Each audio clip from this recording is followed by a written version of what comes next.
will make America great again. America is already great. Can you say why America is the greatest country in the world? আসলেই তো একসময় British কলোনিভুক্ত একটি দেশ পৃথিবীর সবচেয়ে শক্তিশালী দেশ হয়ে উঠল কিভাবে? যুদ্ধ, রাজনীতি, অর্থনীতি নাকি অন্য কোনো গল্প?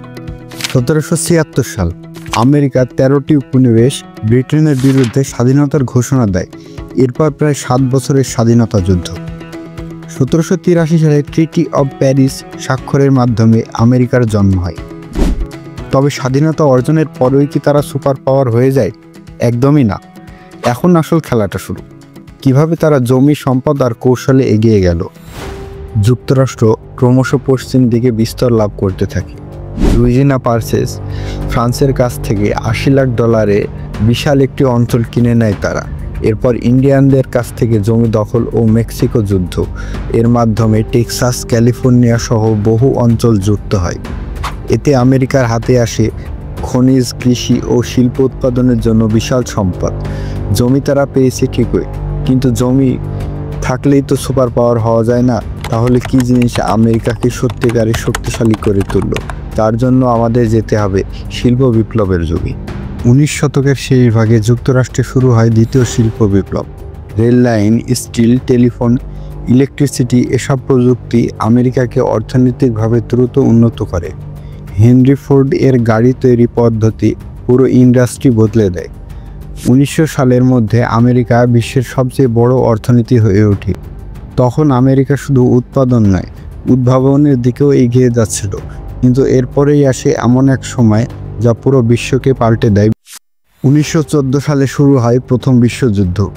এই যুদ্ধে প্রথম দিকে আমেরিকা ছিল নিরপেক্ষ, কিন্তু 1917 সালে জার্মানি মার্কিন জাহাজে আক্রমণ করে, আর সেই মুহূর্তেই যুক্তরাষ্ট্র যোগ দেয় যুদ্ধে। সাথে সাথেই পাল্টে যায় হিসাব। যুক্তরাষ্ট্র পাঠায় লাখ লাখ সৈন্য, বিশাল অস্ত্র, রসদ আর অর্থনৈতিক সাহায্য। এই সময়েই বোঝা যায় এই দেশ শুধু বড় না, চাইলে যুদ্ধে ঘুরিয়ে দিতে পারে। যুদ্ধ শেষে ইউরোপ বিধ্বস্ত। ব্রিটেন, ফ্রান্স, জার্মানি সবাই অর্থনৈতিক দেউলিয়া। বিপরীতে আমেরিকা হয়ে যায় ঋণদাতা রাষ্ট্র। উল্টো ইউরোপের উপর প্রভাব খাটাতে শুরু করে। এই যুদ্ধেই প্রথম আমেরিকা বুঝল কেবল লড়াই নয়, অর্থনীতি দিয়েও বিশ্বকে নিয়ন্ত্রণ করা যায়। প্রথম বিশ্বযুদ্ধ শেষ না হতেই মাত্র 21 বছর পরে 1939 সালে বিশ্ব আরেকটি রক্তক্ষয়ী যুদ্ধ দেখে। দ্বিতীয় বিশ্বযুদ্ধেও প্রথমে আমেরিকা নিরপেক্ষ ছিল, কিন্তু 1941 সালে জাপান পার্ল হারবার হামলা চালালে আমেরিকা সরাসরি যুদ্ধে লাফিয়ে পড়ে। এবার আর পেছনে তাকায়নি তারা। মিত্রশক্তির রসদ সরবরাহ, অস্ত্র উৎপাদনে রেকর্ড, নারীরা কারখানায় কাজ করছে, জাহাজ, প্লেন, ট্যাঙ্ক সব তৈরি হচ্ছে অমানসিক গতিতে। 1945 সালে হিরোশিমা ও নাগাসাকিতে পারমাণবিক বোমা ফেলা হয়। বিশ্ব স্তব্ধ। এই প্রথম মানুষ দেখে এমন ধ্বংস ক্ষমতা, আর আমেরিকার নাম শুনে কাঁপে পুরো বিশ্ব। যুদ্ধ শেষে ইউরোপ, জাপান বিধ্বস্ত, অথচ আমেরিকার কারখানায় চলছে ফুল স্পিডে। জিডিপি বেড়ে যায় দ্বিগুণেরও বেশি। তারা হয় অর্থনৈতিক ও সামরিক দুই ফ্রন্টে অপ্রতিদ্বন্দ্বী। এই সময়েই হয় বিখ্যাত ব্রিটন উডস সম্মেলন, যেখানে আমেরিকার নেতৃত্বেই গঠিত হয় IMF, ওয়ার্ল্ড ব্যাংক, অর্থাৎ ভবিষ্যতের অর্থনীতির নিয়ন্ত্রণের কাঠামো। দ্বিতীয় বিশ্বযুদ্ধের পর সোভিয়েত ইউনিয়নের সাথে শুরু হয় ঠান্ডা যুদ্ধ। দুই পরাশক্তির মধ্যে প্রতিযোগিতা চলে মহাকাশ থেকে শুরু করে অস্ত্রভাণ্ডার পর্যন্ত। নাসা গঠন, চাঁদে মানুষ পাঠানো, CIA, ন্যাটো, IMF সবকিছুতেই যুক্তরাষ্ট্র নেতৃত্ব দেয়।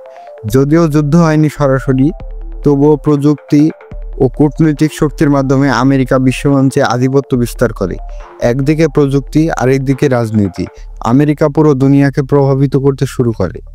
সোভিয়েত ইউনিয়ন ভেঙে যাওয়ার পর আমেরিকা হয়ে ওঠে একক সুপার পাওয়ার। বিশ্বজুড়ে মিলিটারি বেস, ইন্টারনেট, প্রযুক্তি জায়ান্ট, হলিউড সবকিছুতেই আমেরিকা প্রভাব ছড়িয়ে দেয়। বর্তমান পৃথিবীর সবচেয়ে বড় অর্থনীতি, সবচেয়ে বড় মিলিটারি বাজেট এবং কূটনৈতিক প্রভাব সবকিছুই আমেরিকাকে করে তুলেছে অনন্য। তবে প্রশ্ন হলো, এই সুপার পাওয়ার কতদিন টিকবে? চীন, রাশিয়া, মধ্যপ্রাচ্য সবাই কি চ্যালেঞ্জ ছড়ে দিচ্ছে? এই বিশ্লেষণ তোমার কেমন লাগলো? মন্তব্যে জানাও। আর এরকম গল্প পেতে আমাদের সাথে থাকো।